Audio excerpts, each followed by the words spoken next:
Hello बेटा, चलो AP का बेटा नेक्स्ट क्वेश्चन करें। बेटा मैं देख रही हूँ आप लोग मेरे साथ जुड़े हुए हो, बेटा ऐसे बस मेहनत करते रहो।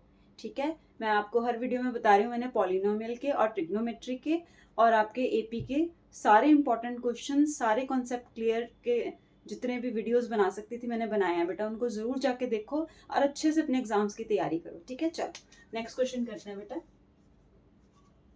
The ratio of 10th term, the ratio of 10th term to its, notebooks बेटा आपके पास होंगी, होपफुली आप लोग मेरे साथ साथ काम कर रहे हो, to its 30th term of an AP। बस ऐसे डेली आते जाओ बेटा, पूरी तैयारी करवा दूंगी बेटा यहीं पे क्लास में ही आपकी सारी की सारी तैयारी हो जाएगी। ठीक है, चलो। The ratio of the 10th term to its 30th term of an AP is 1:3 and the sum of its first six terms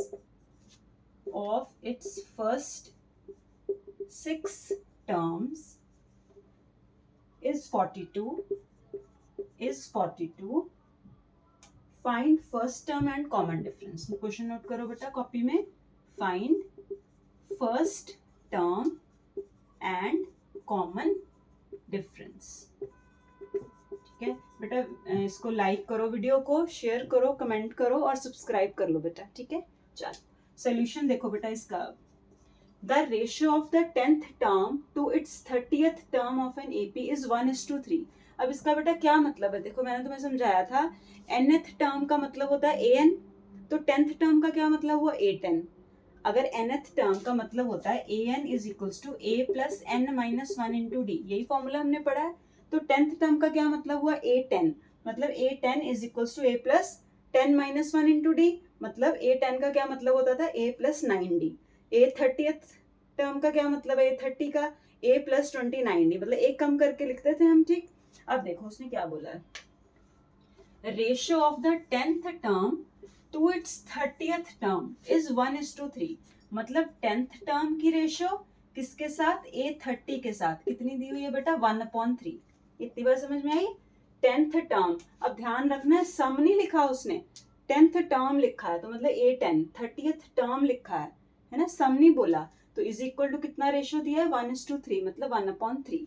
तो बेटा a10 का के लिए लिख सकते हैं a प्लस 9d, है ना, याद है ना, a10 is equal to a plus n क्या है 10, तो 10 माइनस 1 इंटू डी, तो ये कितना बन जाता था a प्लस 9d। मैं डायरेक्ट ऐसे लिखूंगी। ठीक है, a10 क्या हो गया a प्लस 9d, तो a30 क्या हो जाएगा बेटा a plus 29d is equal to 1/3। ठीक है, अब बच्चे क्या करोगे, इसको क्रॉस मल्टीप्लाई कर लो, यहाँ पे ये आ जाएगा 3a plus 27d is equal to a plus 29d।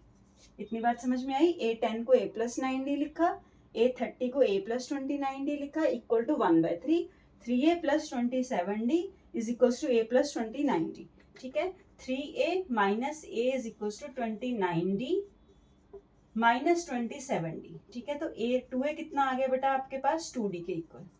ये बात समझ आई ना, 3a माइनस a कितना होता है 2a, 29d माइनस 27d कितना हो गया 2d।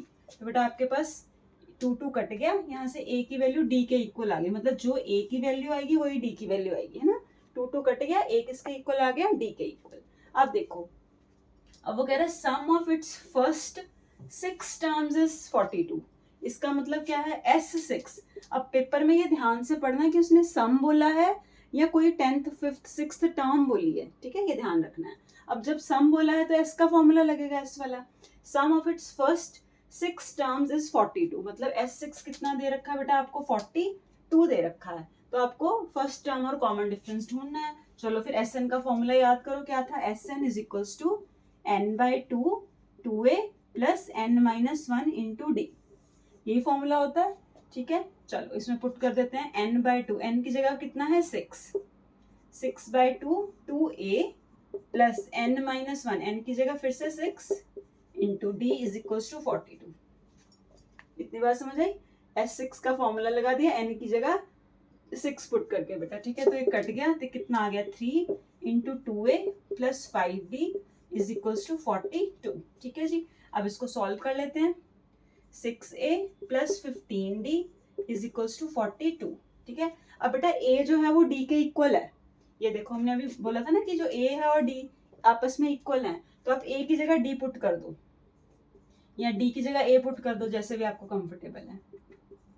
ठीक है, तो बेटा ये कितना आ गया आपके पास 21 a इज इक्वल्स टू 42।